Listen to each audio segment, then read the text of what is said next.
আপনাদের কাছে অনুরোধ, চ্যানেলটিকে সাবস্ক্রাইব করবেন এবং পাশে থাকা বেল আইকনটিকে প্রেস করে দেবেন।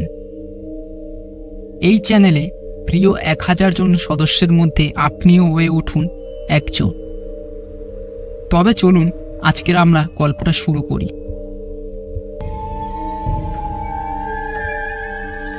ট্রেন থেকে যখন নামলাম তখন বাজে রাত 12টা মতো।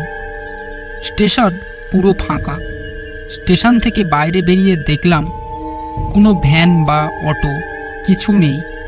আমি দিকগঞ্জ গ্রামে যাব, প্রায় 8 কিলোমিটার মতো।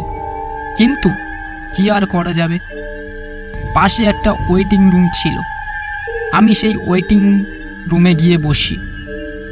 ভাবলাম আজ রাতটা এখানে কাটিয়ে কাল সকালে কোনো ভ্যান বা অটোতে চলে যাব। তখন ঘড়িতে বাজে প্রায় দেখলাম 12:30টা মতো।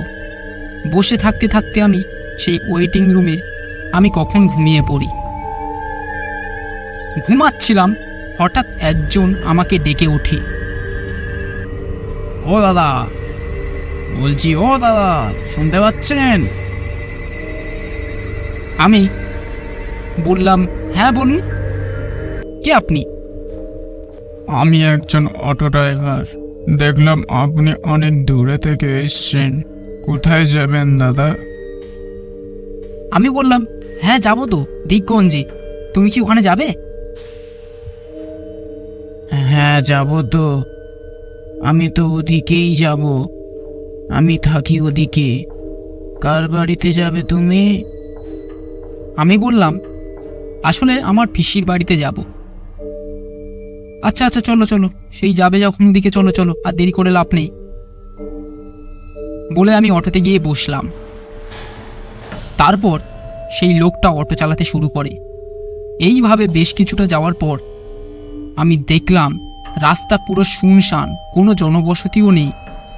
রাস্তাটা একটা বড় খালের পাশে দিয়ে অটোটা ছুটে চলেছে। হঠাৎ সেই গাড়িটা থামিয়ে দেয়। কি হয়েছে আমি জানি না। হঠাৎ আমি জিজ্ঞাসা করলাম, কি হয়েছে দাদা, আপনি গাড়িটা থামিয়ে দিলেন? তখন লোকটি বলল, একটু বসুন, আমি আসছি এক্ষুনি। বলে গাড়ি থেকে সে নেমে চলে যায়। এইভাবে বেশ কিছুক্ষণ অপেক্ষা করার পর দেখলাম সেই লোকটা এলো না। আমি অপেক্ষা করতে করতে কখন ঘুমিয়ে পড়েছি আমি নিজেও বুঝতে পারিনি। হঠাৎ ঘুম ভাঙতেই সামনে তাকিয়ে দেখলাম, আর তারপর যা দেখলাম আমার সারা শরীর ভয়ে ঠান্ডা হয়ে যায়।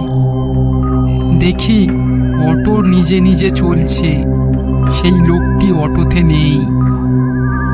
অটো তার নিজস্ব গতিতে ছুটে চলেছে। ক্রমশ গাড়ির গতি বাড়ছে। হঠাৎ দেখলাম সেই লোকটা আমার পাশে বসে রয়েছে, কিন্তু অটো চালক সামনে নেই।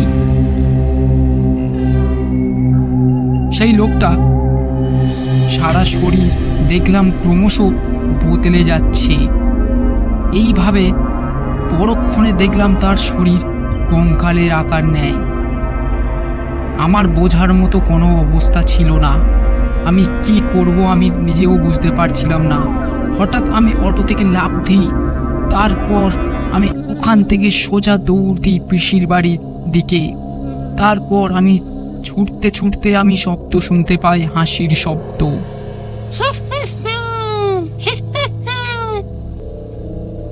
এইভাবে বেশ কিছুটা দৌড়ানোর পর আমি পিসির বাড়ির কাছে চলে আসি। তারপর পিসির বাড়ির সামনে এসে আমি জ্ঞান হারিয়ে পড়ি। পরদিন সকালে যখন চোখ খুলল দেখলাম পিসিরা সবাই পাশে বসে রয়েছে।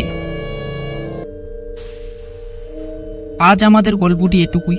যদি গল্পটি ভালো লাগে তাহলে কমেন্টে অবশ্যই জানাবেন এবং চ্যানেলটিকে সাবস্ক্রাইব করে দেবেন।